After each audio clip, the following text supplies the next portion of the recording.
I've said it a million times. I have 4 requirements at this point in my career. First, I have to look forward to getting up in the morning. Gotta like what I do. 2, there can be no limit on how much money I can make. 3, I need geographic independence. And 4, I can never be fired or downsized. Today, we're going to focus on number 3, geographic independence. One of the great things about land investing is that you can do almost everything so long as you have a cell phone and a laptop with an internet connection. And if you run your business on a cloud-based CRM like LandSpeed, you can take your whole business on the road. To help explain how this works, we have a very special Land.MBA podcast for you, where David is interviewing Tony and Laura Spandrio of Fulfilled Freedom. Tony and Laura are running their entire operation while traveling the US in their RV. Talk about living the dream. So without further ado, here is David's interview with Tony and Laura Spandrio.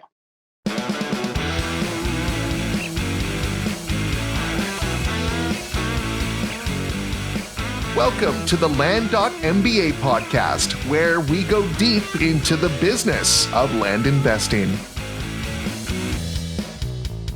Hey everybody, welcome to the Land.MBA podcast. I am your host, David Van Steenkist. My partner in crime, Howard, could not join us today, so we'll loop him in on Zoom later. But I am here with Tony and Laura Spandrio with Fulfilled Freedom, and they are fulfilling their dream, living full-time in an RV as real estate investors, very successful. And so I thought I'm staying in Arizona for the winter, and we were in contact, and they were going to be down here. So I thought, well, let's meet up and talk about your journey. I'm sure our audience will have a lot of interest in that. So Tony, Laura, welcome. Thank you. And Ginger, welcome. You might hear some, puppy in the background, and this is a cute little golden retriever. So maybe we'll let her out and let you see her in a little bit. Anyway, cool. Well, awesome. Well, let's just get started and talk about, why RV life and why RV life? What led you to this? How'd you get here? Well, we're RVing or camping with our kids when they were younger. We had campers, and we'd go out with the kids, go on weekend trips. And we also thought we'd want to do this lifestyle after we retire. But, it's like, why wait? With technology today, right? Yeah, and that's the thing. One of our goals was that, I've never been to the Grand Canyon. I'm 68 years old, right? Never been to the Grand Canyon. And then you start thinking about how many other places have you not been to? And how much longer can I actually physically hike the Grand Canyon, right? Exactly. It's reality. It is. Yeah, we wanted to do this while we're young enough to enjoy the hiking through the parks. And so you ask why RV life? Well, okay, I guess we could drive there, rent a hotel or something, right? And then drive back home, and then figure out, okay, where do I want to go again? Or maybe fly there. And it's just like, but why not be able to go and stay someplace close by in comfort, right? Yeah.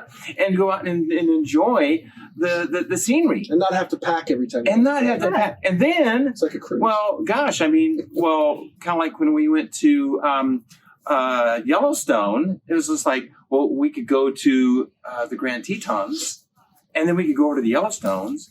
And it's like, well, wow, we could just stay at one place and go here and go there. So looking at it that way, you're saying, well, the RV life could be, beneficial. And then, like you said just a minute ago, with the technology today, and as we'll discuss later about how we have to work from the road, oh my gosh, the technology today is unbelievable. I might as well be sitting at my desk in my office because I don't see any difference in how we can work today. It's awesome. Yeah, I know.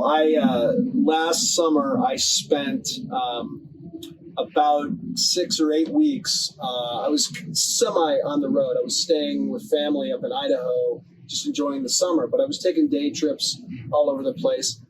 But my phone had coverage just about anywhere, and I kept my backpack with my computer in the car. And if I had to had to actually get on my computer. I could find Wi-Fi. I could hotspot from many, many places. So it's awesome. So, all right, back from commercial. Guys, how'd you do it? How'd you make this happen? Well, after spending 35 years in corporate America in commercial printing, Laura kind of felt like, well, maybe we ought to see if there's something else out there. So I was 25 years in as a corporate controller in mostly construction field, but then we were just thinking that, we're working too much. Let's figure out what else we can do. So we found this seminar called Rich Dad Education, and I actually had to talk him into going, and then we saw that, and we thought that would be a really good fit to do real estate in addition to our business, and maybe we can become free, be self-employed and figure out how to escape the rat race. Escape the rat race. That's it. So in 2010, we started all of our education and started flipping houses. And by 2011, I had actually been able to retire from commercial printing. After just 1 year. After 1 year. Yeah. And it got to the point where we were flipping at any one given time 8 houses at a time. And one of our models was for every 3 houses that we would flip, we would take those profits and reinvest it into a rental property. That was in Colorado. And so we started to grow our rental portfolio back then, started partnering with other investors. 2012, we ventured out into the apartment world and invested into an apartment complex, and still continuing to do that. And so over the years, we're sitting here just slowly building up our rental portfolio, okay? And obviously Northern Colorado back in that time frame, things were, I want to say on the move. Things were rising, prices were going up and whatnot. And we said, well, at what point can we continue to buy rentals? And in about 2014 and 15, we started looking to the Midwest. And Laura had family in Tulsa, and we said, why not check into Tulsa? This might be an area to go into. Well, we wound up, and our properties in Colorado were doubling and tripling in value. So we did 1031 exchanges, and we could sit there, and for one property in Colorado, we could buy 3 in Tulsa. You're talking about triple our cash flow. Triple the cash flow. Absolutely, because we were getting $700-800 a month rentals on this stuff in Tulsa. And so we just kept doing that. I actually worked for the Rich Dad company for a couple of years in 2015, 16, 17. And we finally started thinking about, this is great that we're doing that, but I'm spending so much time on the road and not getting back to my investing. Right. So stopped doing that, got back into trading too much time for money. Exactly. Versus trading time for the assets that are going to make you passive income. That's exactly right. Yeah. And then for me, I had an accounting practice, and it just grew very well. It grew very rapidly. I had up to 5 employees, and but the problem was I was working 12 to 14 hours every day all year long. And it just didn't enable us to go anywhere, do anything that we really wanted to do. So I figured out that if we change some things and reduce some debt, reduce some obligations, reduce our rents, our employees, and some other things that were business related, and change things up a little bit, we could actually do all of our business completely from the road in an RV. Hey folks, my name is David Van Steenkist, and I've been a real estate investor for over 10 years. I've used lots of different tools, but none of them has done for my business what LandSpeed does. LandSpeed covers every step in the land investing process, from ordering mailing lists to marketing, sales, and closing the deal. What I really like, though, is it anticipates my needs. When I think, oh, I wish I had a quick and easy way to evaluate return on investment on a potential property, look no further, LandSpeed does it. If I want to edit a deed after LandSpeed creates it, it can do that too. Most systems just stick you with a PDF that's uneditable, and you got to go back into the system and edit the fields and do whatever you need to do, and it's a real pain in the rear end. LandSpeed simplifies it. If I want to send 1 or 5 or even 40 neighbor letters at the click of a button, bam, LandSpeed does it. But even with all that inherent capability, you get access to LandSpeed Community, you get weekly mastermind calls, and you get the best mailing rates in the business with no volume commitment, which is freaking awesome. Because if I just want to pop one contract to somebody, I don't have to pay $1.50. I still pay the bargain basement rate. And on top of that, customer service is stellar, quick, and they just do a great job. I've been very, very happy, very pleased with it. And look, I've been running my business on LandSpeed for over 2 years. So take it from me. If you're serious about your land business, then check out LandSpeed at facebook.com/landbizautomation. That's land, B-I-Z automation. And if you want $100 off, tell them you heard it from me, David Van Steenkist, on the Land.MBA podcast. Tell me a little bit then about the selection process in, selecting your trailer. I mean, so why a fifth wheel and a truck versus a motorhome and tow a car? That's a good question. Tony wanted his truck. He's a truck person. He's got to have his truck. Never know where you'll find a flip, right? That's right. Yeah. But our main, what we like to do is park the rig and then take the truck and go adventure out. Mm-hmm. And true, you could do the same thing with a Class A and a tow. And a Jeep or something. Yeah. But Tony wants his truck. Well, and one of the things that we did find, and everybody's to their own liking, obviously, right? And, when you're talking about a Class A, obviously you can get some very nice Class A's that could have 3 and 4 slide outs, and they're also going to be running you 250, 300, 400, 500,000 and more, right? Pricey for new and ones. It is quite pricey, And one of the things that we found is that within a fifth wheel that you can still get, my goodness, you can get 40-foot fifth wheels, you can get triaxle fifth wheels, and the headspace in them is just as much as a Class A, and so we tend to find that, one, obviously it was a less cost to get a quality, really a quality fifth wheel. Mm-hmm. Well, at first, we started off with a travel trailer, a bumper pole travel trailer, because we had a, the topper on the truck, and we wanted to keep that topper for storage and so forth.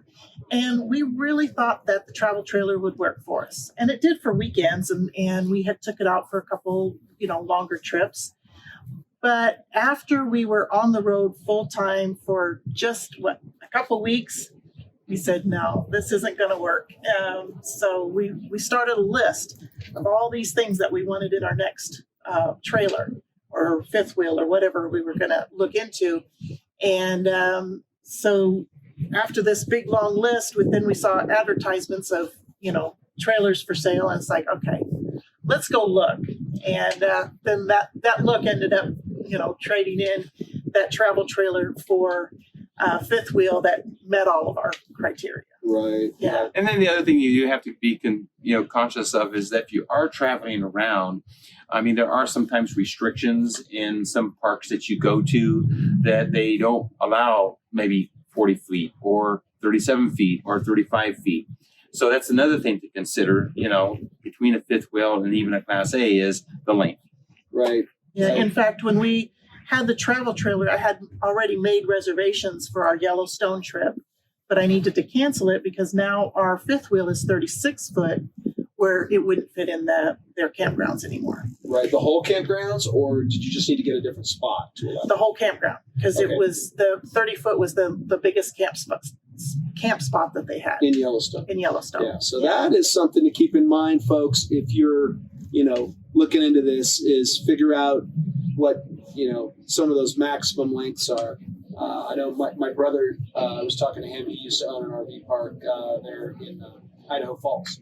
And he said, keep it under 30 feet if you want to be able to go to all parks. Correct. So now have you found, what would you say percentage-wise parks? I mean, you can, with the app and tools you've got and everything, you can find that out, right, what the max limit is? Yeah, right. And we per site, we could find out as we make reservations, we look at the apps and it tells us how long a rig can be in that particular spot. And when you're talking about parks, are you talking about also, just so that have clarification, you got your national parks and your state parks, right? And let's say that you do want to go and visit a national park. Well, really within close proximity, sometimes there's a lot of I want to say privately owned RV parks that allow the bigger rigs to come in. Gotcha. And that's what we would wind up doing. Yeah, we may need to take a 15-minute drive into a park, to get to that park, if that park wouldn't allow a bigger rig. Right. So that's your options. Gotcha. Yeah. So that's good, because I'm asking some of these questions selfishly as well, because I'm in the market to do this. I'm a full-time land investor now, and so and recently single, so I'm going to go on the road myself. But that's a whole nother conversation, guys. So all right, we've talked a little bit about. We got a little bit into what you've learned so far, but let's expand on that. Like, any major do's and don'ts? Talk about that a little bit. Well, when we first started, we were just anxious to go. We wanted to see everything, and we wanted to see everything now, And so we would start our travels, and we would stay maybe 2 or 3 nights at one location, and then hop in the car and go for a hike, and then go see some sightseeing, and then go to the next spot and go for another 2 to 3 days. We found that was a little bit too fast. We figured that for us, 5 to 7 days minimum stay at one place is real good. It gives us the opportunity to explore the area, plus have a separate work day, because we still have to work.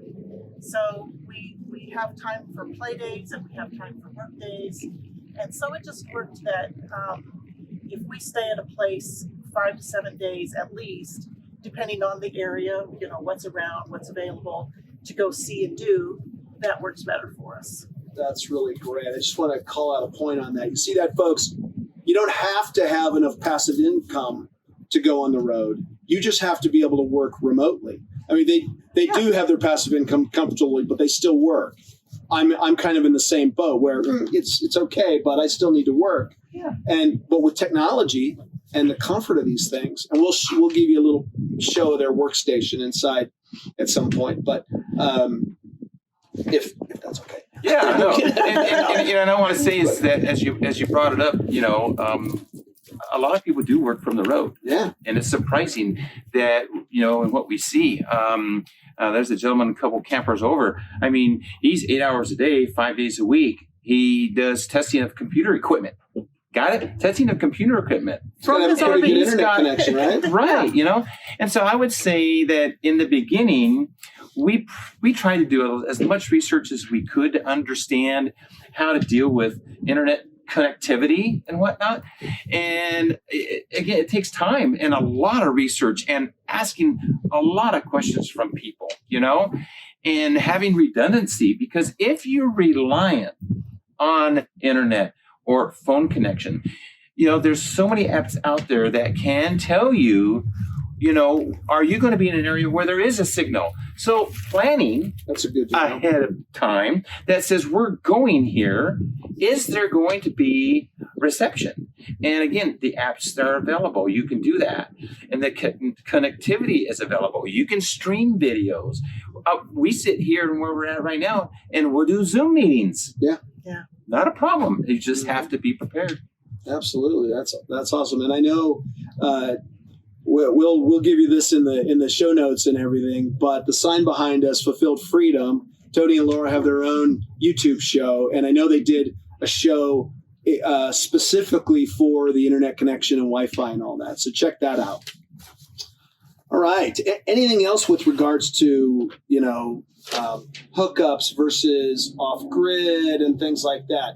One of the things that I experienced last summer, and it was completely impromptu, was especially with the staycationing trend due to COVID, was places being booked. I mean, not even being able to book a tent space. I was up in Idaho and around Yellowstone and Montana and things. Laura, you and I were talking a little bit about your experience with that and apps and subscriptions to some of these parks and facilities and whatnot. Talk a little bit about that and the availability of spots, in that you don't seem to run into that problem. And so you actually invested in other things in your RV versus solar systems and generators and things like that. Right. Well, we found that we really like the luxury of the hookups. The hookups being that we're plugged into electrical, we have water, and we have sewer. And that luxury affords us to, take showers, longer showers, and not worry about the dishes and not having to worry about, doing the dump so often. Finding a dump station, yeah. And so we found that we liked that a little bit more than what they call boondocking. And boondocking is when you have none of these available. We could, as an option, invest in solar. And if you put solar on the roof and a battery bank, you're talking $5,000 to $6,000 investment in that. Well, we liked the hookups and the parks. We like coming into a place, it's nice and level, hook up, and we're ready to go. So when you're boondocking, it takes a while to go find a spot and, get it level. But the roads to get to some of these spots are a little iffy for a big rig like this. Yeah. So we chose to, rather than invest in solar and batteries, we invested in a RV membership. And there's several out there. The most known is Thousand Trails. We chose not to do Thousand Trails because it's all around the outside of the United States. And we wanted to camp all around the outside of the United States, as well as the interior, the Midwest and so forth. So we found a membership with Coast to Coast, which gave us a lot more memberships. And so we go to those parks, and they're all over the country, and there's many more of them than Thousand Trails. And so then when we stopped there, our membership allows us to stay each night for $10 a night. And we've never had a problem with not being able to book a site other than when it was closed for COVID. And I think that's the thing, is like you mentioned, Dave, you found places being closed. Well, when we first started off, you're absolutely right. I mean, it was the Army Corps of Engineers. They have awesome places out there, really nice parks, but they were closed down. Your state parks, your national parks, they were closed down. You're absolutely right. And so the only way that we could go and find something else would either be through a membership park that's a privately run park. Those are typically not shut down. But during that time frame, they could have been full. You needed to make your reservations in advance. Or you go out and, as Laura's mentioned, you're boondocking. Well, even the interesting thing is that a lot of those BLM land areas where you could boondock, they were starting to get full because people had no place else to go. Yeah. And of course, with boondocking, you don't know if you're going to get good service. Even if you have solar, you may not get good internet service. Yeah, so you may be able to stay and vacation, but you're not going to be able to work. Yeah. So I think Laura's right. The membership programs and whatnot gives you some pretty good deals, some pretty good options. That's great. I know, in our land sales, there's huge demand. I mean, we're always getting requests for, can you park an RV there? People want to live in their RVs. Yeah. And it's, for some people, that's a great, inexpensive solution. However, and I know Arizona is much more open. I've done a lot of my business in Colorado. It varies state by state. Not that much that I've seen county by county, but in Colorado, it's darn near impossible. They just don't allow it anywhere. I mean, it's like 3 days without a permit or 2 weeks without a permit. And then, maybe up to 30 days annually, but never more than 2 weeks at a time. Yeah. And I'm like, unless you've pulled a permit to build, then you can stay in it for up to a year once you've installed a septic system. Wow. And all these different rules. And I think a lot of those rules were put in when the early days of medicinal marijuana legalization, because people thought, I'm going to move to Colorado and buy this cheap land and find some old jalopy and park it out. And then, they weren't business people. And obviously a few months later, everything crashed and burned and they left a bunch of crap on the property. And that's a lot of what happened. But the other side of me goes, I don't know who's going to enforce this. Some of these properties are so out in the middle of nowhere. Wow. So whether it's the letter of the law and they enforce it or not, I know there's people that have bought properties from me where I've said, hey, you're not getting this from me, but and don't buy the property because I told you this, but it's 3 hours from anything. So if you want to risk it, go. It's on you.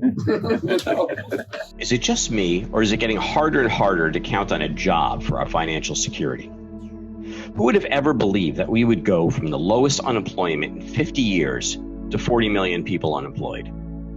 Whether you have a great job and want to create a second income, or you're recently unemployed, you need to check out Land.MBA, your one-stop shop for land investors.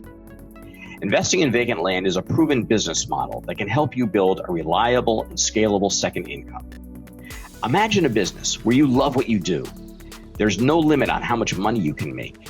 You can operate your business from anywhere in the world with an internet connection. And best of all, you can never be fired or downsized. If this sounds good to you, Land.MBA provides everything you need to get your business up and running and delivering income quickly. You get education, an end-to-end video course and optional coaching to help you get started faster and turn your energy into income. You get tools so you can automate and outsource the busy work and stay super organized.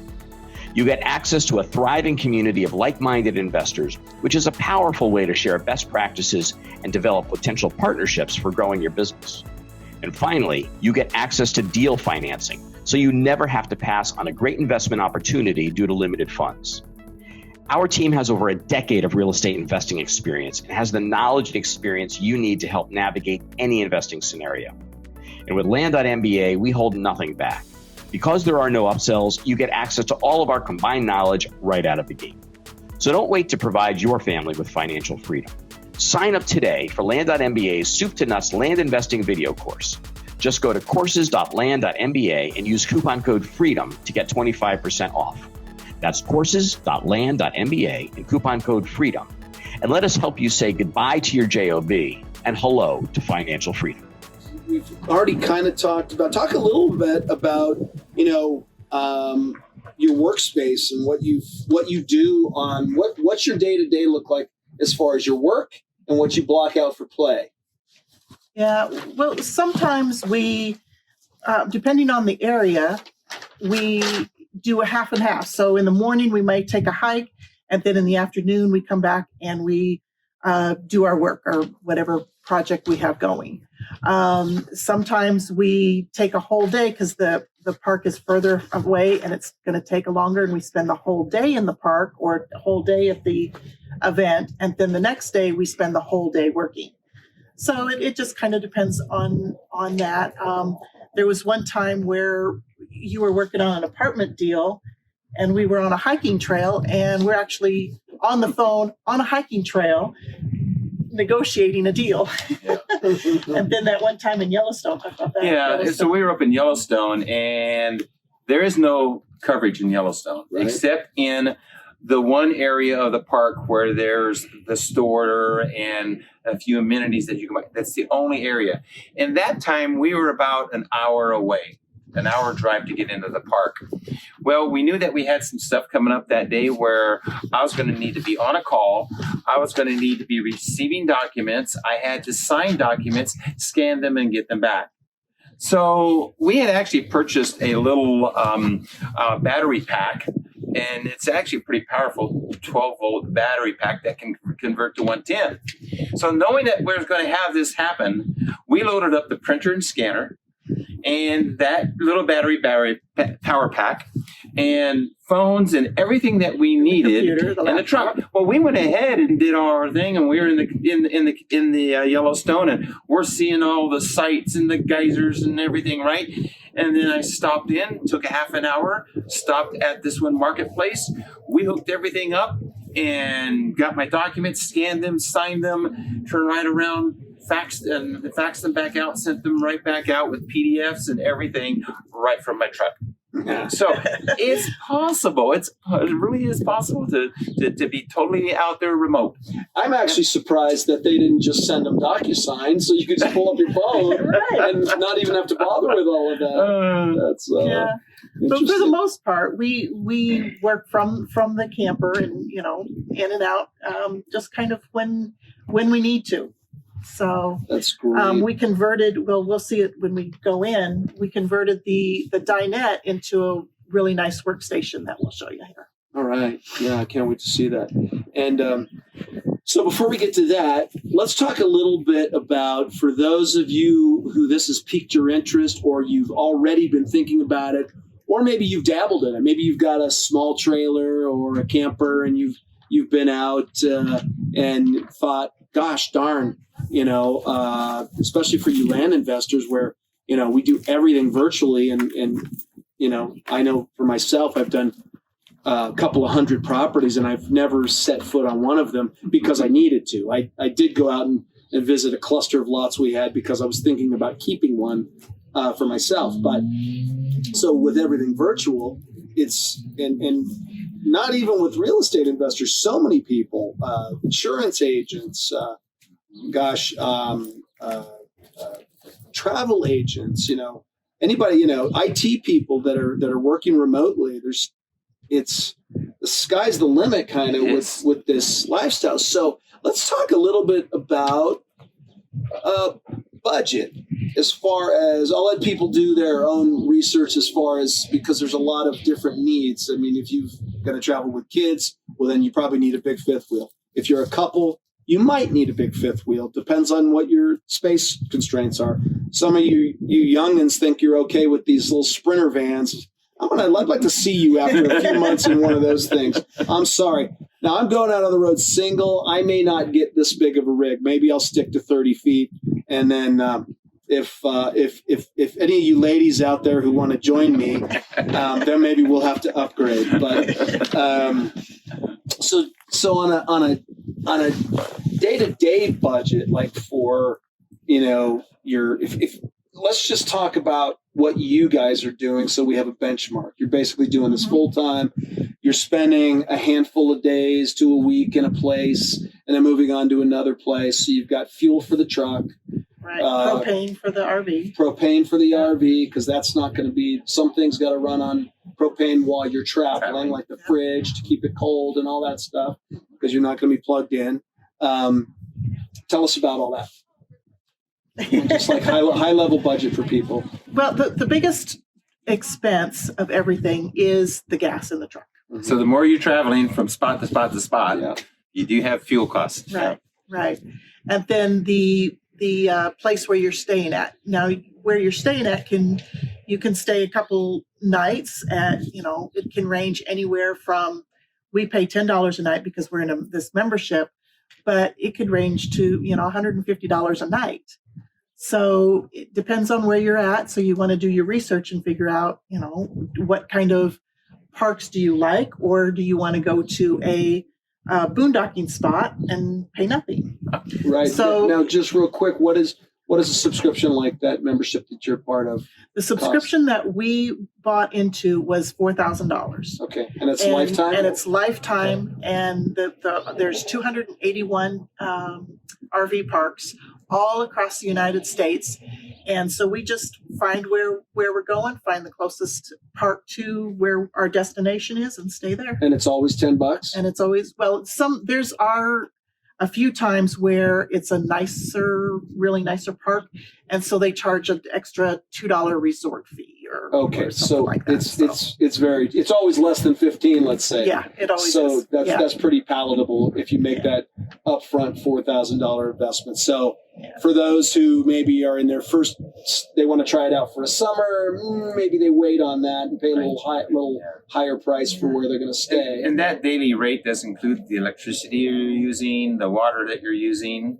also, and the sewer dump. So that's inclusive of that. That's pretty amazing, because you normally pay, if you got to go do a sewer dump, you're going to pay what, $10? Yeah, $10 to $20. $10 to $20 for a sewer dump. So. But look at what you're currently doing. How much a day does it take you to live in where you're currently at? Yeah, work up that cost and saying how much is that.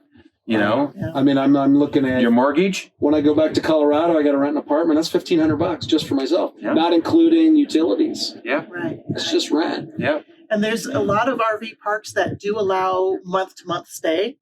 So some parks will charge as little as $300 to $400, but then there's other parks that are $1,200. So for us, we don't like to stay a whole month at a time. Now we're here at a special event in this particular park.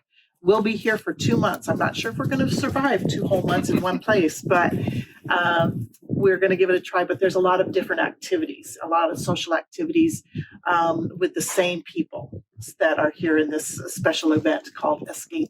Gotcha. Yeah. But if you look at the budget, now considering that, we've gotten ourselves debt free, right? So our tow vehicle is paid off. This fifth wheel is paid off. Okay.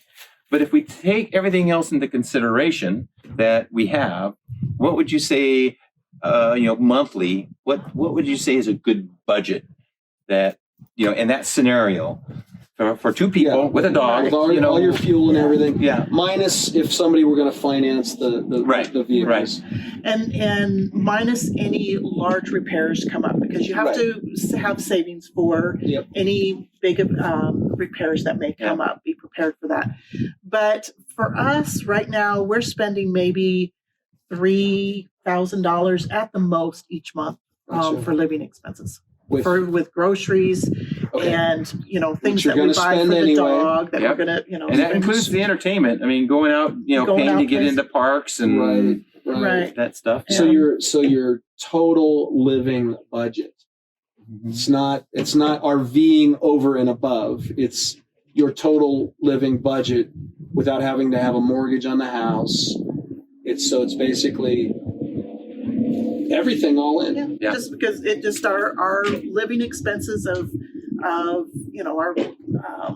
your normal food, going out, entertainment, all that stuff. It's actually between $2,500 and $3,000, but the max is about $3,000 a month. That's pretty great. Yeah. That's pretty great. So I mean, even if you went out and didn't pay cash for your rig and even financed some of it, I would imagine you could be for a nice rig like your truck and this, you could probably be under $1,500 a month on that if you put a little bit down, depending how, because there's some nice used stuff out there too. You don't have to buy new. That's right. There's a lot of people who have bought RVs. I'm still in that decision making phase between a Class C or a Class A and towing a car, or buying the truck and the trailer.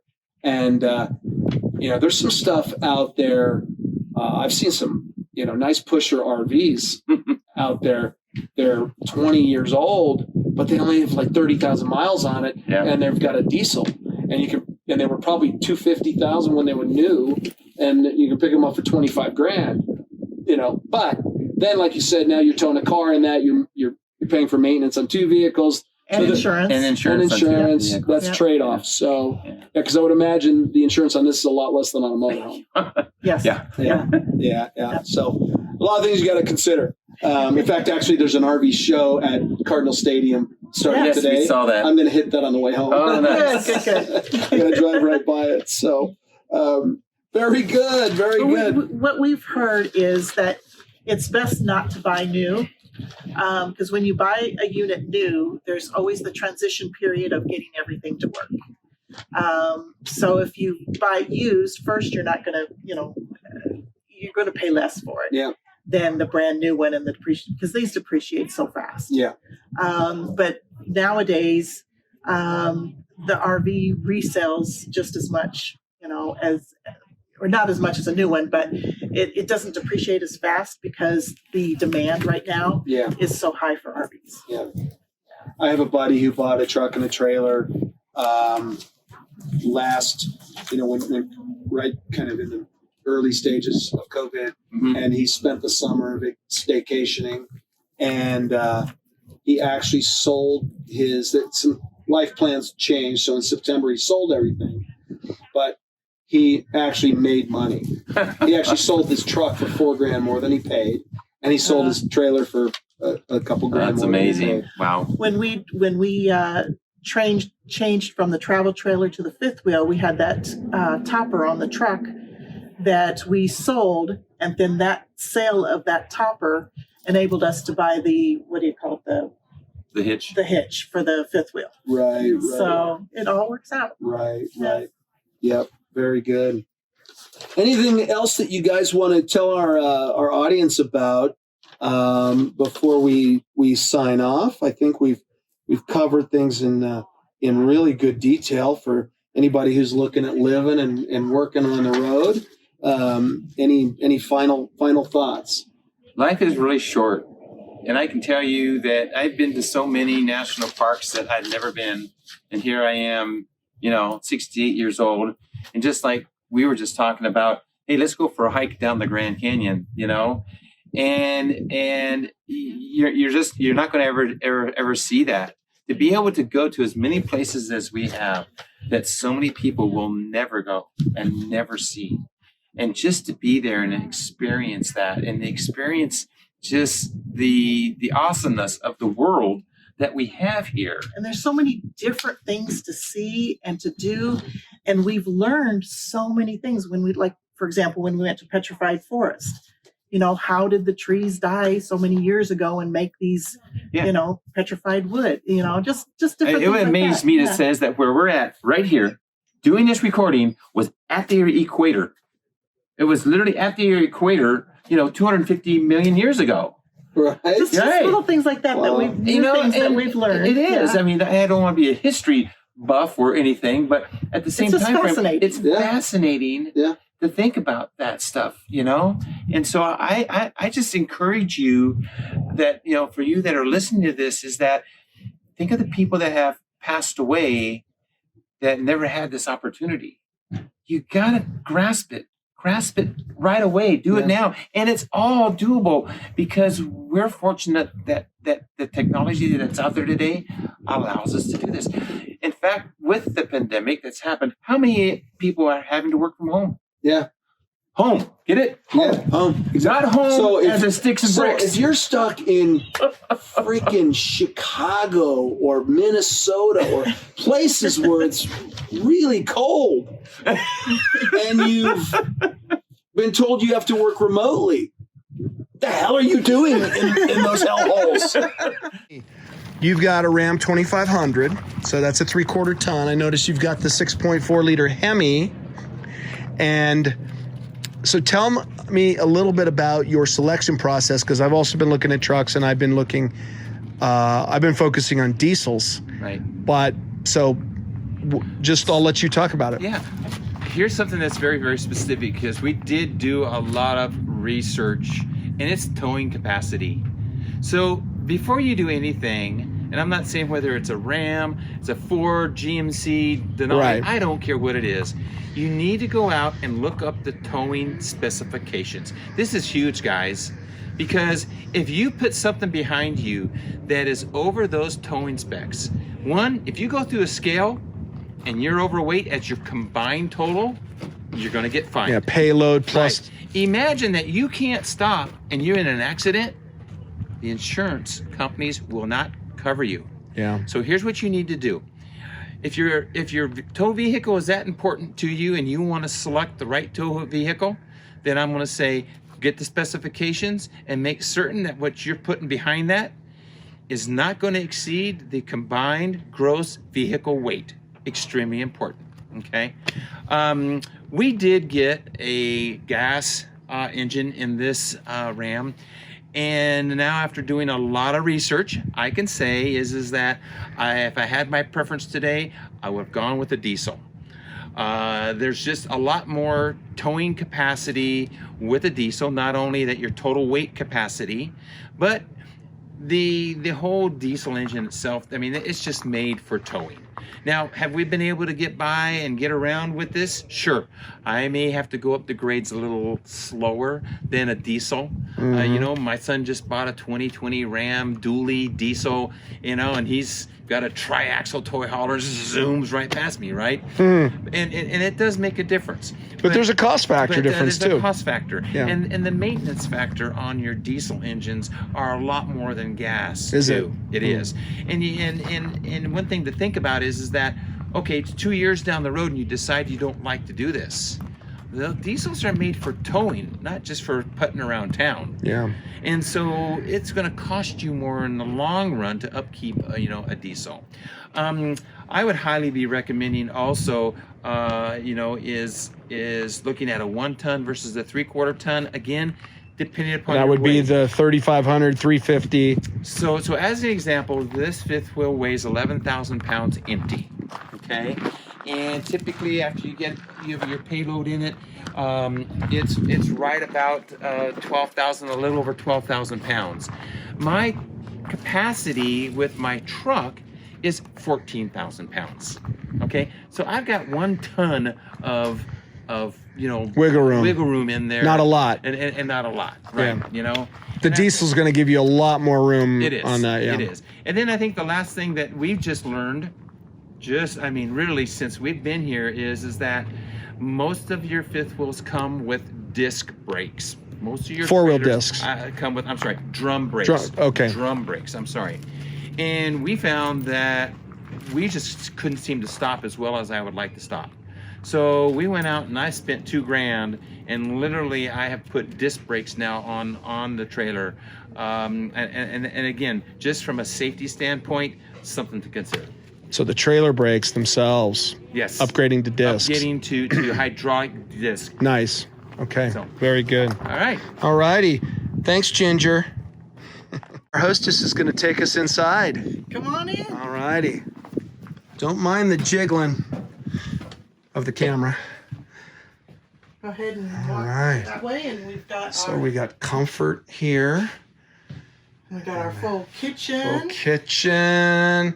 And a storage area that you could use as an office. It's got bunks that converted into one bed and storage. And our What do we TV, got of here? course. Yeah. But most importantly, this area here used to be a dinette, a round dinette, and we've converted it to a big table. This is our workstation, and then this is our dining table. And so we just switch and have dinner. Beautiful. Or switch and do work. And we've got the big windows that we can see out of. Yeah. And we've got our workstations. And your Wi-Fi antenna, and this is great. I mean, this is as nice or nicer than my workstation at home anyway. It works for us. That's it's very great. good. That's very good. It's great. It's nice and comfortable. We have a lot of storage underneath where we've got office supplies and miscellaneous storage things that we need. Mm-hmm. And tell me about you told me earlier, but tell our audience about how you converted that space so that you can allow for resale later. Yeah, Tony actually took out the dinette so that in a way that if we needed to sell this RV, we can put the dinette right back in. Gotcha. So he used like the same drill holes that took the dinette out and put right back in those same holes. This unit stabilized it, and So if we needed to trade it in, we can put that dinette if the new owners want that in. So yeah. Very smart, very smart. Got all. See, you can tell these guys are real estate investors. They're always thinking resale. All right. Anything else that you want to show us that you think our viewers would be interested in, or is that pretty much it? Workstation. What really appealed to us is the two slide the outs. two slide outs on opposing sides made this central area so much more roomy. It is. And it just, when we're here, now the air conditioning just went on. Very roomy, yeah. So when we're here, it just feels like home. When we close the door at night, we're home. You're not claustrophobic. No, we're not claustrophobic at all. That's awesome. Yeah. All right. Well, let's take you a little walk around the outside just so you can see what this rig looks like and imagine what it looks like to live in a 37-foot place. Look at that. Tony's working.